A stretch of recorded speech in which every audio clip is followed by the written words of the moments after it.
Bonjour, nous allons vous présenter aujourd'hui l'ébauche d'une théorie explicative du mode de fonctionnement de la société dans laquelle nous vivons. Alors nous l'illustrerons par des éléments pris au niveau national pour ensuite revenir à ce qui rentre plus dans le champ de notre compétence, c'est-à-dire la vie locale. Alors pour ce faire, on a commencé par une réflexion individuelle ou en petit groupe. En petit groupe c'est mieux, c'est plus enrichissant. On dégage des grandes lignes d'explication, on peaufine une théorie et puis on la présente à d'autres qui permettront soit de la confirmer, soit de l'infirmer et éventuellement de la remplacer par une autre théorie. Alors la théorie d'aujourd'hui, elle a deux volets. Un premier volet, c'est l'idéologie dominante. Par idéologie dominante, on n'entend pas celle qui est la plus répandue dans la population, mais celle qui est l'idéologie des dominants, des dirigeants de la société en question. Et la deuxième chose, c'est une décomposition, une manière de voir, une classification, un partage de la société en plusieurs classes. Et c'est le fonctionnement des deux qui permettent de rendre compte du fonctionnement de la société actuelle. Alors l'idéologie pour commencer. Alors, elle peut se résumer à quelque chose de très simple, c'est à chacun selon son mérite. Alors c'est assez curieux parce que c'est emprunté aux théories communistes et socialistes et même c'était un des adages de l'anarchie et pourtant c'est ce qu'on observe aujourd'hui. C'est-à-dire qu'à chacun, alors à chacun c'est qu'est-ce qui est attribué à chacun? C'est de l'argent et c'est ça la récompense et selon son mérite, le mérite c'est quoi? C'est l'intelligence, la volonté, éventuellement la santé mentale mais c'est surtout l'intelligence et la volonté qui représentent le mérite. Autrement dit, l'idéologie des dominants, c'est de dire, voilà, si nous sommes riches, c'est que nous avons les qualités pour l'être ou pour le rester, et si vous êtes pauvre, c'est que vous n'avez pas les qualités en question. Pour illustrer ça, on va le voir maintenant sur la base d'extraits d'informations d'actualité récentes qui ont été produites dans la presse, au niveau national, et puis ensuite on verra au niveau local la traduction de cette même attitude. Alors, je ne vais pas illustrer ici tous les éléments de l'exposé de cette idéologie, mais quelques éléments d'illustration. Notamment la petite phrase du président de la République au mois de septembre 2018, quand il parlait du travail et qui disait « moi je traverse la rue et je vous en trouve ». Ce qui signifiait, si vous voulez, qu'il suffit d'avoir la volonté pour trouver du travail. Voilà. La volonté bien sûr de vouloir travailler. De la même manière, on a le ministre de la Défense qui est apparu à la télévision pour défendre la loi sur la limitation de vitesse et à 80 km/h sur les routes. Et cette loi, qui était très impopulaire, il essaye de la défendre de cette manière-là. Alors il dit, cette décision, elle a parfois suscité l'incompréhension. Sous-entendu, s'il y a un problème, c'est que le peuple ne la comprend pas, donc n'est pas assez intelligent pour comprendre. Il aurait pu évoquer éventuellement la possibilité que lui-même ait manqué de pédagogie. Non, non, ce n'était pas une erreur de sa part, c'était une erreur de la part de ceux qui auraient dû la comprendre. Un petit peu plus loin dans le même communiqué, il dit qu'elle a même suscité d'une certaine façon la colère. Alors, elle a même suscité la colère, ça signifie simplement que la réaction qu'il y a eu, c'était une réaction affective et pas une réaction intellectuelle. C'est-à-dire qu'en fait, il n'y a pas d'intelligence en face de nous. C'est ce que peuvent dire les politiciens en question. Et il a ajouté, je crois que c'est la cerise sur le gâteau, il serait fou d'abaisser le niveau d'ambition.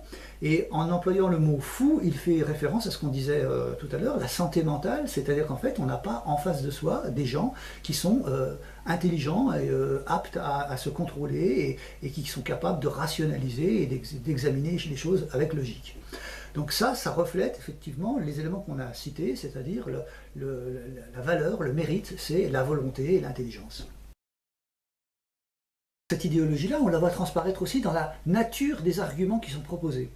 Alors je m'explique, au niveau national, par exemple, on a vu le président de la République, Emmanuel Macron, essayer de défendre la même loi, celle sur la limitation de vitesse, et de dire voilà, que lui, il voulait pouvoir regarder en face les familles des victimes d'accidents. D'accord. Oui, sauf que ça c'est un élément uniquement affectif, c'est pas du tout un élément logique, puisqu'on pourrait même le retourner en disant voilà, vous avez descendu de 90 à 80 km/h la vitesse, si vous l'aviez descendu de 80 à 70, il y aurait eu encore moins de morts, et pourtant là ça ne vous gêne pas de regarder les victimes, les familles des victimes dans les yeux. Donc il y a un problème, on est uniquement dans l'affectif, et l'affectif, quand on emploie un élément affectif, ça veut dire qu'en face de soi, on a quelqu'un qui de toute façon ne fera pas la part des choses, donc n'est pas capable de le faire, et on retombe sur l'idéologie dominante qu'on indiquait tout à l'heure. En plus de ça, il y a un autre élément qui intervient, c'est quand on emploie le mensonge. Alors le mensonge au niveau de la politique nationale, bon, je crois que le plus célèbre récent, c'est celui de Jérôme Cahuzac, qui est capable de dire à un journaliste en face de lui qu'il n'avait pas de compte en Suisse, alors que c'était avéré que c'était un mensonge. Mais en proférant ce mensonge-là, c'est surtout l'affirmation du fait que vous en face, même vous, Monsieur Bourdin, puisqu'il s'agissait de l'interview par ce journaliste, vous n'êtes pas capable, ni tous les gens qui nous entourent, de trouver l'information et de démonter le mensonge que je suis en train de vous faire. Les yeux dans les yeux. Est-ce que vous avez eu un compte en Suisse ou pas? Je n'ai jamais eu de compte en Suisse, Jean-Jacques Bourdin. Et la réponse, aucun moment. Et la réponse, à aucun moment. À aucun moment. Et la réponse apportée aux autorités françaises par la Suisse permettra, je l'espère, et très vite, et le plus vite serait le mieux, d'en finir avec ces saletés. Alors le mépris sur le mensonge, c'est ça qui va nous permettre de faire le lien avec la vie locale, puisque nous, en local, on a absolument tout ça, tout le temps, en permanence. Le mensonge, on baigne dedans. Et on voit par exemple un maire qui interroge un des responsables de la mairie de Jarny, Olivier Tritz, qui est aussi aujourd'hui le directeur général des services de la communauté de communes, donc c'est pas n'importe qui, et qui lui demande simplement si dans un bâtiment administratif, il y a de l'amiante ou il n'y en a pas. Et il y a bien sûr sous les yeux des éléments qui sont de nature à penser qu'il y a bien de l'amiante. Là, Olivier Tritz va lui répondre de la manière suivante. Imaginons qu'il y ait de l'amiante partout, qu'il faut raser. Non, il n'y a pas d'amiante. Je l'ai dit tout à l'heure, M. Masson, je le répète, il n'y a pas d'amiante. Mais vous, il n'y a pas d'amiante. Donc, c'est bizarre, tout à l'heure, j'avais cru comprendre simplement, M. le maire, enfin, vous avez bien compris ce que j'ai évoqué tout à l'heure. Vous avez dit non, il n'y a pas d'amiante. Alors quelques temps plus tard, bien sûr, on aura la confirmation qu'il y avait bien de l'amiante dans les locaux en question. Olivier Tritz lui-même essaiera de se rattraper aux branches comme il pouvait, en disant par exemple qu'il y en avait dans l'air, comme s'il avait dit qu'il y en avait dans l'air, alors que c'est pas du tout ça qu'il a dit, ou qu'il n'y en avait pas dans l'air, enfin peu importe, c'est pas ça du tout. La vidéo est là pour le prouver, mais le mensonge est avéré. Et ce qui est intéressant dans cette vidéo-là, c'est que là, non seulement il y a un mensonge, mais il y a aussi un certain mépris qui est affiché, puisque son interlocuteur commet le crime d'insister, et oh là, quel crime de lèse-majesté, il a osé mettre en doute la parole d'Olivier Tritz. Alors Olivier Tritz lui-même dit, si vous le répétez 10 fois, autrement dit, s'il faut mentir 10 fois, je mentirai 10 fois, il n'y a pas de souci là-dessus, je le répéterai autant que nécessaire. Mais peut-être que tout à l'heure, quand on reposera la question, je répéterai qu'il n'y a pas d'amiante. Bien, alors, moi je voudrais revenir. Ça ne me dérange pas de le faire. Là, on voit que le mensonge est souvent assorti d'un argument, enfin du mépris, et là le mépris est clairement exprimé dans l'attitude. Mais le mépris, il est plus là pour l'insistance, c'est-à-dire en fait, je dois mentir une fois, et c'est tout, et pas 2 fois. Si vous m'obligez à mentir 2 fois, là, je me fâche. Je pense qu'au niveau local, la palme, si on devait l'attribuer, elle serait clairement au maire de Geoff, qui lui, dans le cadre d'une disposition fiscale, c'est-à-dire qu'il a supprimé sur la taxe d'habitation l'abattement général à la base, ce qui veut dire que des personnes ont perdu 70 €, chaque foyer fiscal aura perdu une somme d'environ 70 €, et il a diminué de 2% le taux de la taxe d'habitation, ce qui fait que là, par contre, ça va faire diminuer réellement les impôts. Donc, suppression d'une diminution, c'est une augmentation de 70 €, et de l'autre côté, une réduction de 2% du taux, ce qui veut dire une diminution. Mais on le voit, pour que les 70 € soient compensés par les 2%, il faut que les 2%, ça fasse au moins 70 €. Or, ce n'est pas le cas pour les habitations les plus modestes. Donc, eux vont avoir une augmentation de leur taxe d'habitation. Par contre, pour les demeures les plus riches, là, réellement, on va avoir un gain, parce que les 2% vont être supérieurs aux 70 € en question. Et c'est exactement ce qui va se passer, le seuil étant d'ailleurs le seuil limite, hein, le pivot de cette opération est d'ailleurs assez haute, puisque en gros tous les foyers inférieurs à la moitié, et même au-delà, donc pratiquement 70% des foyers vont avoir une augmentation, et 30% vont avoir une diminution. Le mensonge ici va résulter dans le fait d'affirmer exactement le contraire, c'est-à-dire d'affirmer dans le bulletin municipal que non seulement les habitants dans leur ensemble vont voir leur taxe d'habitation baisser, mais qu'en plus baissera encore plus celle des foyers les plus modestes. Et c'est exactement le contraire qui va se passer. En même temps, la mesure aura généré un excédent de 46 000 euros, chiffré par le maire de Joffre lui-même, qui va servir à diminuer la taxe foncière. On voit bien que s'il y a eu un excédent de réalisé sur cette opération-là, c'est bien que les caisses de la ville vont toucher plus d'argent et que donc globalement, il s'agissait bien d'une augmentation d'impôts et pas d'une réduction. Alors ce qui veut dire que les foyers les plus modestes ont non seulement financé la part de la réduction chez les plus riches, mais ont aussi financé cet excédent qui a servi d'abaisser la taxe foncière. Alors, quand on regarde ce qu'il dit dans le bulletin municipal, ça va même encore au-delà, puisque on va avoir l'affirmation que si vous ne comprenez pas, en gros c'est ce que dit le maire de Joffre, si vous voyez quand même une augmentation, ah attendez, là c'est pas de notre faute, c'est les taux des autres collectivités qui ont changé. Là, il y a le mépris qui est total, puisque alors que les gens ont devant les yeux, s'ils le veulent, leur taxe d'habitation, leur avis de taxe d'habitation, il y a derrière un tableau qui reprend non seulement le mode de calcul, mais aussi les taux de l'année précédente. Donc on voit bien que les taux des autres n'ont pas changé. Ce qui veut dire que ça ne peut pas être de là que vient l'augmentation qu'ils subissent aujourd'hui. Et en même temps, on leur a dit aussi que votre situation personnelle a pu changer, des choses comme ça, mais les gens sont capables d'aller voir en principe leur situation personnelle, familiale, et de voir si elle a changé ou pas. Et donc là, le maire de Joffre prend clairement les gens à qui ses interlocuteurs, autrement dit, comme c'est dans le bulletin municipal, tous ses administrés, pour des personnes incapables d'aller regarder et de comprendre quoi que ce soit, et de comprendre leur propre feuille d'impôt, c'est-à-dire un document qu'ils ont à domicile. Alors maintenant, voyons l'autre aspect de cette théorie, c'est la partition qu'on peut faire dans la population. C'est une partition uniquement pédagogique, qui vise à comprendre un petit peu ce qui se passe.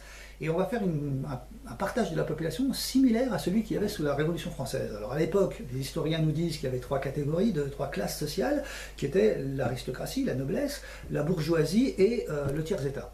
Bien sûr, en nombre, le tiers-état, c'était le reste de la population, autrement dit, c'était le plus nombreux, principalement à l'époque, avant la révolution industrielle, des paysans ou des gens qui vivaient à la campagne.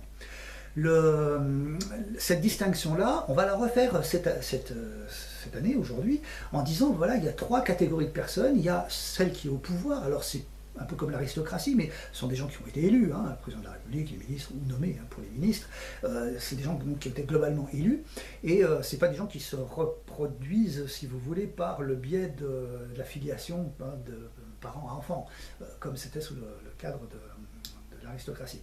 En revanche, ça a nuancé quand même, parce que, effectivement, comme le pouvoir c'est aussi l'argent, le pouvoir de l'argent, lui, se transmet bien sûr par l'argent, par l'héritage, donc il se transmet de manière pas génétique, mais presque. Et donc on a quand même encore des caractéristiques un peu communes.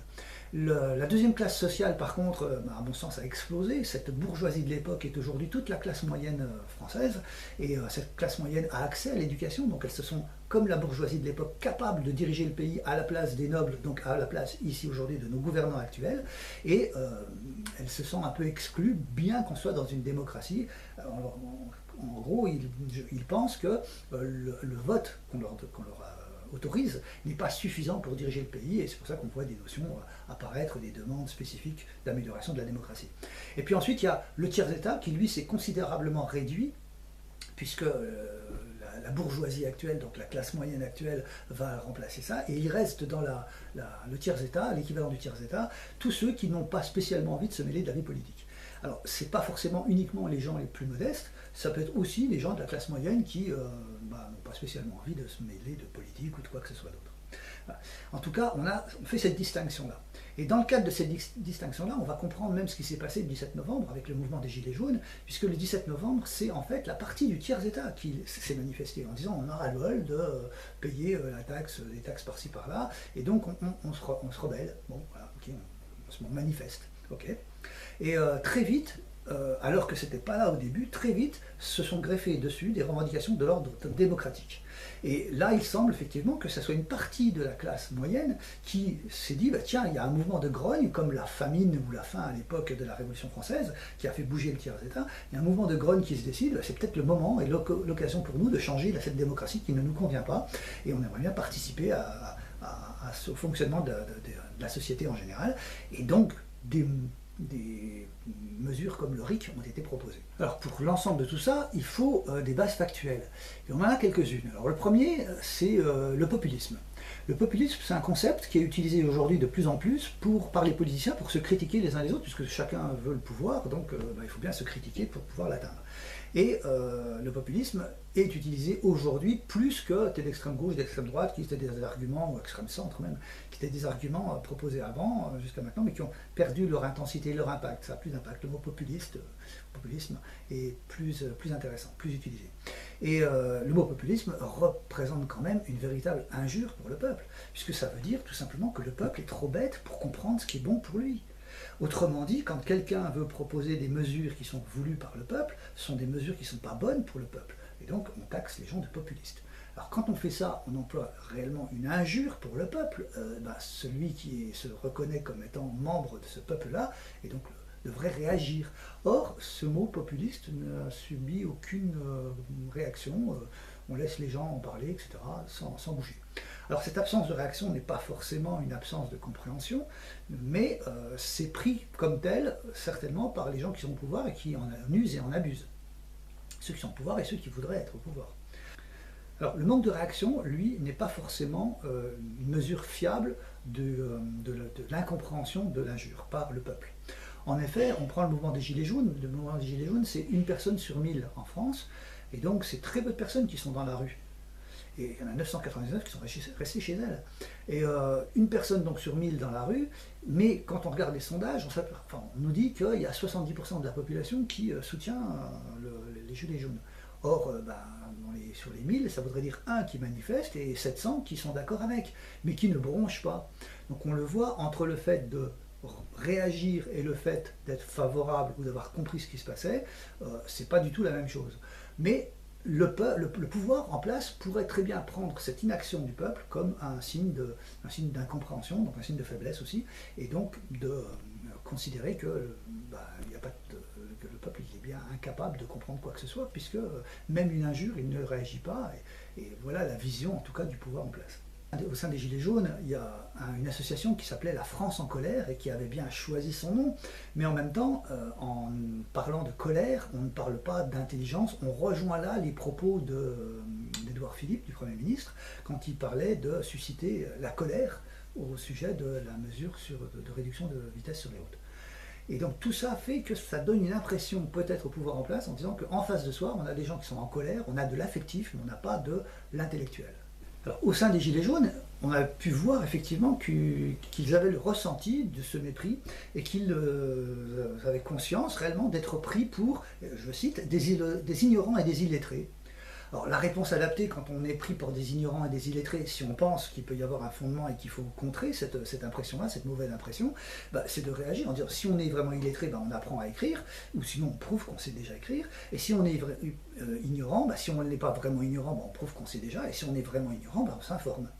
Au lieu de ça, les Gilets jaunes que nous avons interrogés sur le sujet nous ont dit non, nous voilà ce qu'on fait, on va vers les maires et en local, donc on est sur le plan local, en local, les Gilets jaunes du rond-point de Sainte-Marie-aux-Chênes par exemple se sont tournés vers les maires des différentes communes pour aller chercher quoi? Quand on leur pose la question, c'était pour aller rien chercher du tout, c'était juste pour prouver qu'ils étaient capables d'être des interlocuteurs valables pour des gens que eux plaçaient relativement haut, c'est-à-dire les maires des communes. On voit qu'il y a encore un décalage, et pour le pouvoir en place au plus haut niveau, et même au niveau local, c'est de dire, les gens là, ils viennent vers nous quand même. Bon, okay. Donc, une fois qu'on a dressé cette ébauche de théorie, qui est très incomplète, pour la justifier, il faudrait justifier par exemple, que fait-on des gens qui n'ont pas les qualités requises d'intelligence et de volonté, ou qui les ont à un moment donné, mais qui les perdent à un autre moment, etc. Donc il y a plein de choses qu'il faudrait justifier pour vraiment pouvoir un jour adopter cette idéologie-là, pourquoi pas. Mais elle est très incomplète, donc dans l'état actuel, elle est difficilement acceptable par quelqu'un de rigoureux. En revanche, elle peut être parfaitement acceptable, et c'est le cas aujourd'hui, puisque le pouvoir en place l'a bel et bien accepté comme tel, l'a bien fait sienne, si la théorie est valable.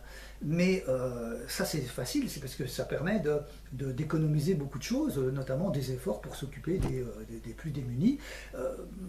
On voit le côté facile de l'utilisation de cette idéologie. Par contre, elle n'est pas aujourd'hui complètement validée, puisqu'il faudrait la compléter dans son détail. Mais comme on l'a dit, c'est assez délicat parce qu'elle n'est pas exprimée, cette idéologie-là, elle est reconstruite à partir d'observations et d'une analyse qui est la nôtre aujourd'hui. On n'a pas abordé ici les conséquences de cette idéologie-là au niveau européen, par exemple, au niveau de l'économie en détail. Et là, je vous renvoie à une vidéo de Penseur Sauvage qui a très bien décrit les choses et qui a réalisé tout l'aspect que nous, on n'a pas fait ici. Et je renvoie aussi à une deuxième vidéo qui est complètement distincte cette fois-ci, qui est même assez étonnante, celle de Tatiana Ventose, qui analyse l'idéologie du système en place aujourd'hui à travers les paroles d'une chanson. Étonnant, mais pas n'importe quelle chanson, puisqu'il s'agit de celle qui a été choisie pour représenter la France au sein de l'Eurovision. Effectivement, c'était quand même pas n'importe quelle chanson. En tout cas, il est retombé sur la même chose, alors qu'on n'a pas du tout le même départ, ni aucune communication entre nous. Alors vous pourrez retrouver tous les articles qui sont en rapport sur la vie locale que j'ai cités sur lavideo.fr, la partie articles, et en dessous de cette vidéo, vous pourrez laisser des commentaires et votre contribution sans problème pour conforter, comme on l'a dit, cette théorie, ou l'infirmer complètement, voire même par la remplacer si vous avez autre chose de plus pertinent à fournir. Merci à vous, bonne journée.